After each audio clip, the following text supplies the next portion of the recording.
O milagre de Guilherme, quando a fé quebrou as correntes da dor. Guilherme tinha apenas 9 anos, mas já conhecia bem o peso de uma cruz que não era sua para carregar. Desde os 6, ele acordava todas as manhãs com as articulações dos joelhos, pulsos e dedos tão rígidas que parecia que alguém havia derramado cimento em suas juntas durante a noite. Os médicos chamavam de artrite idiopática juvenil, um nome complicado para uma dor simples e cruel. O menino mal conseguia se levantar da cama, quanto mais brincar como as outras crianças. Sua mãe, Dona Maria, uma costureira viúva que trabalhava até tarde para sustentar os dois, já havia gasto todas as economias em remédios, fisioterapias e até em benzeções de pessoas que prometiam curas. Nada adiantava. As manhãs de Guilherme eram um ritual de lágrimas e gemidos, enquanto a mãe, com lágrimas nos olhos, tentava massagear suas perninhas endurecidas, como se estivesse tentando amolecer pedra. Certas noites, quando a dor era insuportável, Guilherme perguntava baixinho: Mãe, por que Deus não me cura? Será que ele não gosta de mim?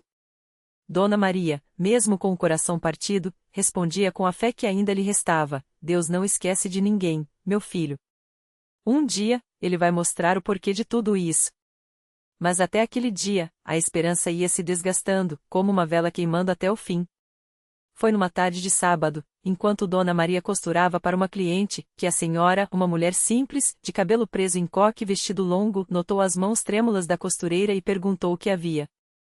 Ao ouvir a história, a cliente, que se apresentou como Irmã Clara, da Congregação Cristã no Brasil, olhou nos olhos de Dona Maria e disse com firmeza: Minhas irmãs também já passaram por provas assim. Mas Deus é poderoso. Por que a senhora não leva seu menino numa reunião conosco? Lá, só se ora, só se lê a Bíblia, só se busca a Deus. Não tem show, não tem promessa de cura fácil. Mas tem fé verdadeira. Dona Maria, que já havia tentado de tudo, não tinha mais nada a perder. No domingo seguinte, ela e Guilherme entraram pela primeira vez numa sala de reunião da CCB. O que mais chamou a atenção de Guilherme não foi o prédio simples, sem altares chamativos ou bandas tocando, mas o silêncio respeitoso antes da reunião começar. Os irmãos e irmãs, todos vestidos com modéstia, as mulheres com saias longas e cabelos presos, os homens de camisa social, entraram em ordem, cumprimentando uns aos outros com um aperto de mão ou um sorriso discreto. Não havia risadas altas nem conversas fora de hora. Só uma expectativa quietinha, como se todos estivessem esperando algo muito importante. Quando o ancião José, um homem de cabelos brancos e voz serena, abriu a reunião com uma oração, Guilherme sentiu algo estranho. Era como se aquelas palavras não fossem só para Deus, mas como se Deus estivesse ali, ouvindo. Depois, começaram a cantar os hinos sem piano, sem guitarra, só vozes unidas, algumas desafinadas, outras firmes, mas todas cheias de uma certeza que Guilherme nunca tinha visto antes. Ele não conhecia as letras, mas quando cantaram a Jesus, meu Salvador, a ti me entrego agora, algo dentro dele mexeu. Talvez fosse a dor, talvez fosse a fé. Ou talvez fosse as duas coisas juntas. Na hora dos testemunhos, uma irmã se levantou e contou como Deus a havia livrado de uma doença nos rins. Outro irmão falou da provisão que veio quando não tinha mais nem feijão em casa. Não eram histórias de riqueza ou fama, mas de um Deus que olhava para o pequeno, para o esquecido. Guilherme, sentado ao lado da mãe, apertou sua mão. Mãe, será que Deus pode me curar também? Dona Maria, com os olhos cheios d'água, só balançou a cabeça. Vamos ver, meu filho. Vamos só confiar. As semanas passaram, e Guilherme começou a ir às reuniões com mais frequência. Não foi fácil. Algumas manhãs, a dor era tão forte que ele tinha que ser carregado no colo pela mãe até o ponto de ônibus. Mas lá, entre os irmãos, ele sentia uma paz que não entendia. Os meninos da sua idade não o tratavam com pena, brincavam com ele do jeito que podiam, ensinando-o a jogar damas ou a desenhar, já que correr ele não conseguia.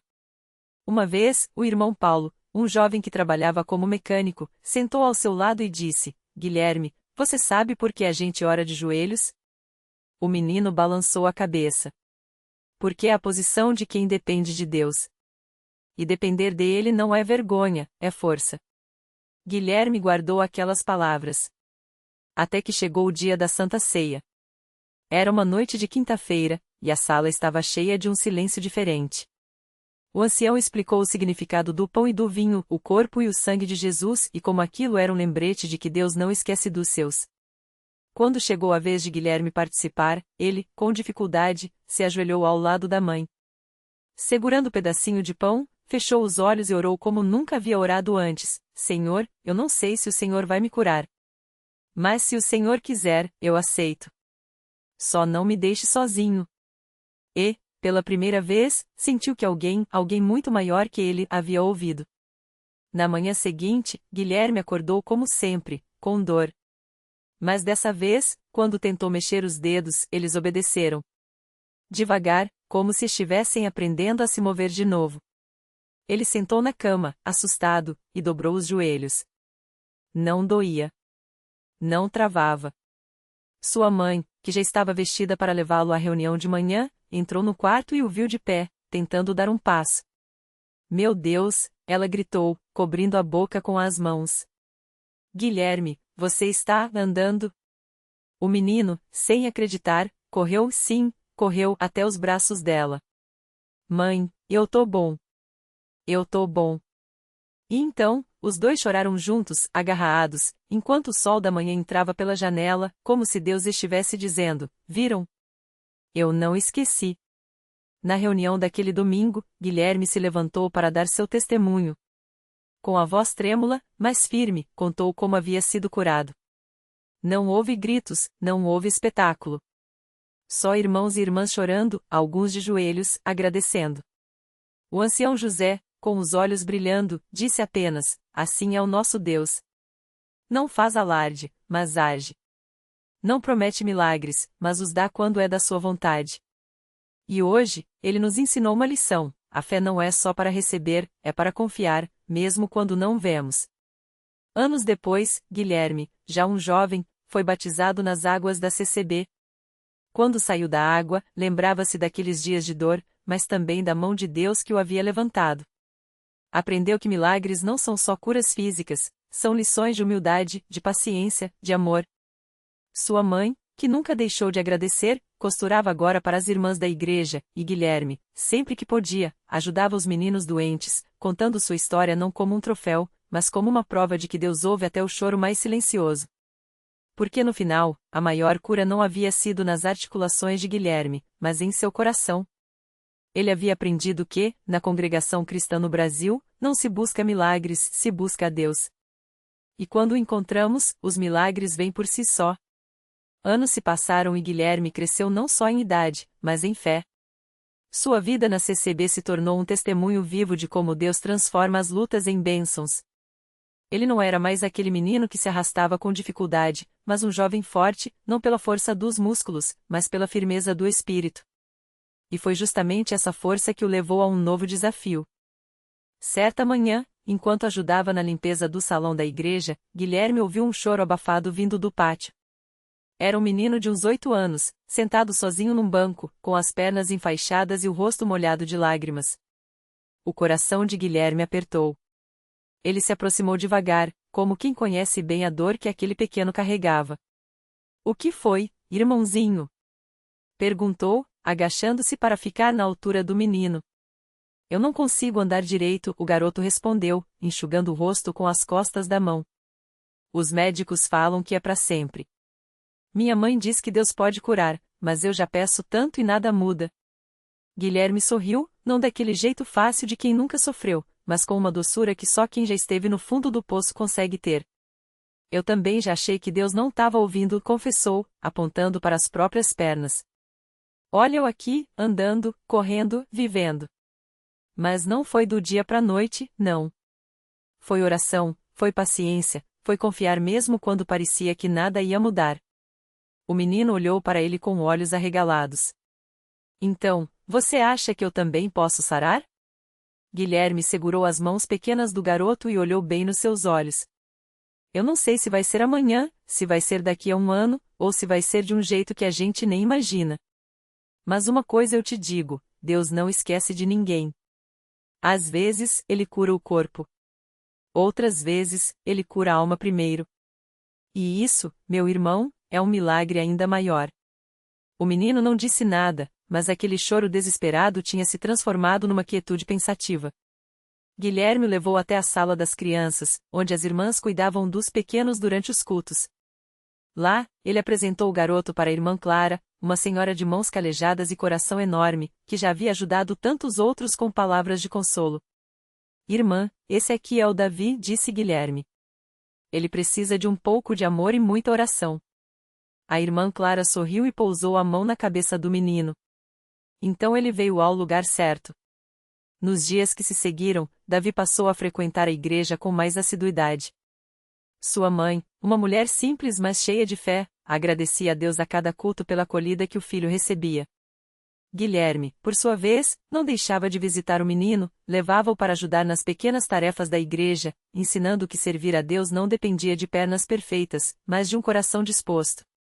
Até que, numa tarde de sábado, durante um culto de jovens, algo inesperado aconteceu. Davi, que sempre se sentava nos bancos da frente com a ajuda de muletas, sentiu um calor estranho percorrer suas pernas enquanto o irmão que presidia lia a Bíblia. Era uma passagem sobre a mulher que, ao tocar nas vestes de Jesus, foi curada. O menino fechou os olhos e orou em silêncio, não com palavras bonitas, mas com a sinceridade de quem já havia chorado todas as lágrimas. Quando abriu os olhos, olhou para as muletas encostadas na parede. Hesitou. Então, com um movimento que nem ele mesmo entendia como foi possível, levantou-se. Primeiro devagar, depois com mais firmeza. As pernas, antes frágeis, agora o sustentavam. Um murmúrio de espanto percorreu o salão. Alguém gritou, "Glória a Deus", e em segundos, o lugar se encheu de louvor. Guilherme, que estava ao fundo, viu tudo. Seu peito inchou de emoção, mas não foi a cura em si que o comoveu mais profundamente. Foi ver Davi, que antes olhava para o chão com vergonha, agora com os braços erguidos, os olhos brilhando não de lágrimas de dor, mas de gratidão. Aquele menino havia aprendido, como ele mesmo aprendeu um dia, que os milagres de Deus não são apenas para aliviar o sofrimento, mas para nos ensinar que, mesmo nas horas mais escuras, Ele está conosco. Naquela noite, quando Davi chegou em casa pulando, literalmente pulando, de alegria, sua mãe caiu de joelhos e chorou. Não eram lágrimas de tristeza, mas daqueles que veem a mão de Deus agindo de maneira tão clara que não há palavras para descrever. E assim, mais uma história de fé se juntava às muitas que a congregação cristã no Brasil guardava em seu coração. Não porque a igreja promete curas ou soluções mágicas, mas porque ali, entre irmãos que se amam e oram uns pelos outros, Deus se faz presente.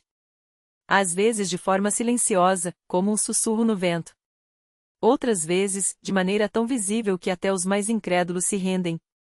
Guilherme, agora um obreiro dedicado, olhava para Davi correndo pelo pátio da igreja e sorria. Ele sabia que aquele não era o fim, mas o começo de uma nova jornada.